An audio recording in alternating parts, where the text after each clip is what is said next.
Vous l'avez sûrement remarqué, mais en ce moment, les clubs attaquent beaucoup les fédérations de football. On a l'exemple du Paris Saint-Germain avec l'équipe de France, mais ça se voit dans d'autres pays, notamment l'Espagne. Et bien du coup, la FIFA a bien choisi son timing pour annoncer que les indemnités versées pour l'absence des joueurs de club durant la Coupe du Monde 2026 allaient être sensiblement augmentées. On parle de 70% de plus par rapport à la Coupe du Monde 2022. Ça semble énorme, ça semble être un truc de dingue, mais en réalité c'est pas si fou que ça.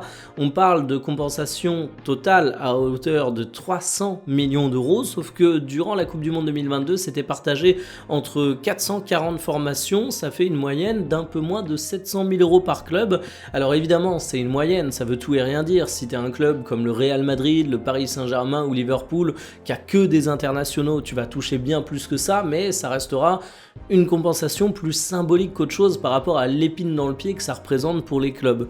De toute façon, on le sait, l'argent dans le football il est davantage du côté des clubs. On parlait souvent de retombées économiques indirectes pour le football de club via ces grandes compétitions parce que un joueur qui brille en Coupe du Monde, il prend de la valeur, sauf que les clubs qui râlent le plus sur les équipes nationales, c'est les très grands clubs. Et les très grands clubs, ils s'en foutent un peu de valoriser leurs joueurs parce que déjà, ils vendent très peu de joueurs. Quand ils ont un très bon joueur, ils le gardent. Et puis en plus, ils n'ont pas besoin de ça pour valoriser leurs joueurs parce qu'eux, ils sont déjà très en vue en Ligue des Champions. Au contraire, les très grands clubs qui se plaignent des compétitions internationales, ils sont plus dans la position des acheteurs. Et s'ils sont intéressés par un joueur qui fait une grosse Coupe du Monde derrière, bah ils se disent zut, ce joueur, je vais finalement devoir le payer 2 fois plus cher.